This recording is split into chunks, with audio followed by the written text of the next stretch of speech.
இது மகிமை நேரம்.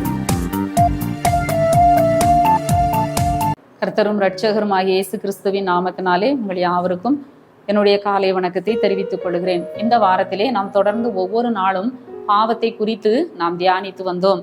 துணிகரமான பாவம், அந்தரங்கமான பாவம், இன்னும் வாலிபர்களின் பாவம், இன்னும் கூட நாம் செய்த பாவம் நம்மை தொடர்ந்து பிடிக்கும். இப்படி நாம் ஒவ்வொரு நாளும் பாவத்தை குறித்து நாம் தியானித்து வந்தோம். இந்த நாளிலே நாம் தெரிந்து கொண்ட வேத வசனம் லூக்கா 18ஆம் அதிகாரம் 13ஆம் வசனம். தேவனே பாவியாகிய என்மேல் கிருபையாயிரும், தேவனே பாவியாகிய என்மேல் கிருபையாயிரும். நம்ம அடிக்கடி உபயோகிக்கிற வசனம் தான், நமக்கு நன்கு தெரிந்த வசனம் தான். ஆனா நம்ம இதை கருத்தோடு நம்ம இந்த வசனத்தை, இந்த ஜெபத்தை நம்ம ஏறெடுக்கிற பொழுது நிச்சயமாக ஆண்டவர் நம்ம மேல் கிருபையாக இருப்பார். இந்த உலகத்துல பிறந்த நம்ம எல்லாருமே பாவிகள் தான். என் தாய் என்னை பாவத்தில் கர்ப்பந்தரித்தாள். அவ எல்லாருமே பாவிகள் தான், யாருமே நீதிமான்கள் அல்ல.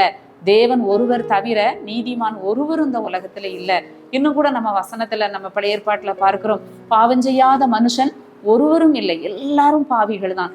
ஏதோ ஒரு விதத்துல நம்ம எல்லாரும் ஏதாவது ஒரு விதத்துல நம்ம தவறுகிறோம். வாயின் வார்த்தைகள்ல பாவம் செய்கிறோம், இன்னும் கூட சிந்தனையில, நம்முடைய கண்களின் காட்சிகள்ல, நடக்கையில நிறைய நேரங்கள்ல நம்ம பாவம் செய்கிறோம். நம்ம நீதிமான்கள் அல்ல.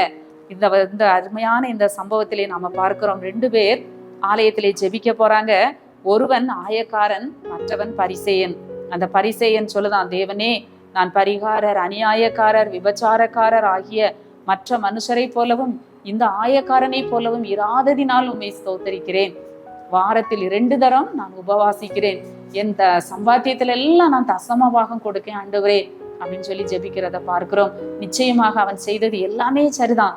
அவன் எல்லா காரியத்தையும், உபவாசம் பண்ணினது உண்மைதான், தசமபாகம் கொடுத்தது உண்மைதான், அவன் எல்லாமே அவன் செய்து ஆண்டவருக்காக அவன் எல்லாமே செய்தது உண்மைதான். அவன் அநியாயக்காரர், மற்ற மனுஷரை போல, பரிகாரரை போலலாம் அவன் இல்லை. அவன் ஆண்டவருக்கு முன்பாக சரியாக இருந்தது எல்லாமே உண்மைதான். ஆனால் இன்னொரு மனிதனை ஆண்டவர் காட்டுகிறார். ஒரு ஆயக்காரன், வரி வசூலிக்கிறவன். ஆயக்காரன் சொன்னாலே அவன் கொடுமையானவன், அதிகமாக வரியை மக்களிடத்திலிருந்து வசூலிக்கிறவன் என்று சொல்லி அந்த ஆயக்காரனை ஜனங்கள் எல்லாரும் பாவியாகத்தான் என்ன செய்வாங்க, பார்க்கிற ஒரு சூழ்நிலையில அவன் காணப்படுகிறான். அவன் ஆண்டவரிடத்துக்கு போகும்போது சொல்லாம், அந்த வானத்துக்கு நேராக தன் கண்களை ஏறெடுக்க துணியாமல் தன் மார்பிலை அடித்து கொண்டு ஆலயத்திற்குள்ள கூட போகல, தூரத்துல நின்று அவன் சொல்லுகிறதை பார்க்கிறோம். தேவனே பாவியாகிய என் மேல் கிருபையாயிரும். நாமும் கூட ஒவ்வொரு நாளும் இந்த ஜெபத்தை நம்முடைய வாழ்க்கையில ஏறெடுப்போம். ஆண்டவரே, என்கிட்ட அநேக குறைவுகள் உண்டு, குற்றங்கள் உண்டு, என்கிட்ட அநேக பாவங்கள் இருக்கு, உண்மைதான். நான் அநேக விஷயத்துல நான் பலவீனமாகி விடுகிறேன், நான் தவறுகிறேன். பாவியாகி என் மேல் கிருபையாயிரும் ஆண்டவரே, பாவியாகி என் பிள்ளைகள் மேல் நீர் கிருபையாயிரும் ஆண்டவரே சொல்லி நம்ம கேட்கிற பொழுது நிச்சயமாக ஆண்டவர் நம்முடைய ஜெபத்தை கேட்கிறார். எவ்வளவு ஒரு தாழ்மையான அவனுடைய ஜெபம், ஒரு தாழ்மையான ஜெபம்.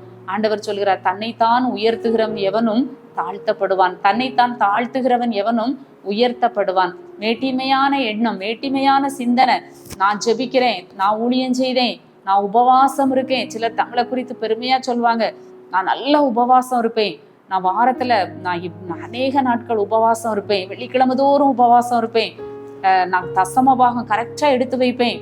நல்லதுதான், நல்ல காரியங்கள் தான். ஆனாலும் அந்த மேட்டிமையான காரியங்கள், பெருமையான காரியத்தை தேவன் விரும்பல. அதை நம்ம அந்தரங்கமாக செய்கிற பொழுது, நம்ம செய்கிற ஜெபம், தான தர்மம், நம்முடைய உபவாசம் அந்தரங்கமாக இருக்க வேண்டும். அதை நம்ம சொல்லி நம்ம வெளியரங்கமாக நம்ம பெருமையாக பேசுகிற பொழுது அது நமக்கு பலன் இல்லாமல் போகிறது.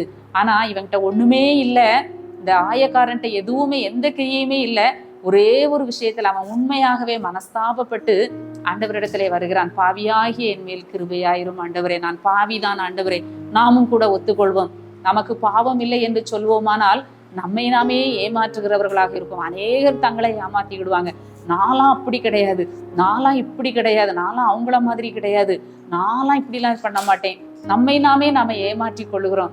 ஆனா உண்மையாகவே மனஸ்தாபப்படுகிற பொழுது ஆண்டவர் மன்னிக்கிற தேவனாக இருக்கிறார். யாருக்கு அந்த மனஸ்தாபம் வரும்?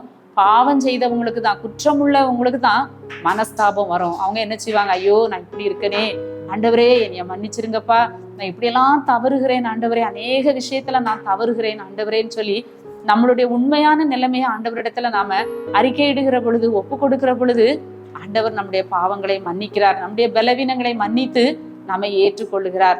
அதைத்தான் ஆண்டவர் சொல்கிறார், ஆமா, ஆண்டவருடைய இரத்தம் நம்முடைய சகல பாவங்களையும் நீக்கி நம்மை சுத்திகரிக்கிறது.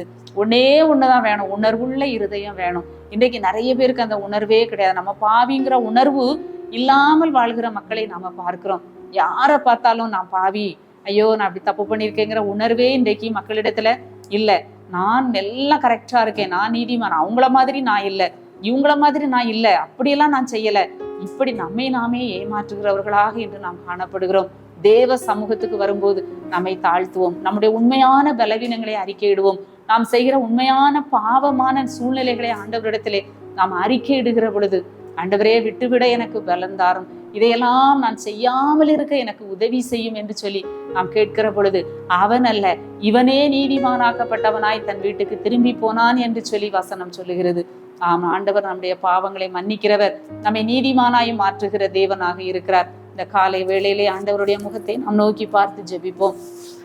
எங்களை நேசிக்கிற நல்ல ஆண்டவரே, காலை வேளைக்காக உமக்கு நன்றி செலுத்துகிறோம் சுவாமி. புதிய நாளை எங்களுக்கு ஆசீர்வதித்து தாங்க. காலையிலே கேட்ட உங்களுடைய வார்த்தையின்படி எங்களை ஆசீர்வதிங்க. ஒவ்வொரு நாளும் நாங்களும் தேவனே பாவியாகிய என் மேல் கிருபையாயிரும் என்று சொல்லி எங்களை தாழ்த்தி ஜெபிக்க ஆண்டவர் உதவி செய்யுங்க. ஆண்டவரே, எங்கள் பிள்ளைகள் ஒவ்வொருவர் மேலும் உங்க கிருபை இருக்கட்டும். ஆண்டவரே, நாங்கள் கையிட்டு செய்கிற ஒவ்வொரு வேலையிலும் உங்க கிருபை இருக்கட்டும். எங்களை தாழ்த்தி நாங்கள் ஒப்பு கொடுக்கிறோம். மீட்பர் இயேசு கிறிஸ்துவின் மூலம் ஜெபிக்கிறோம் நல்ல பிதாவே, ஆமேன்.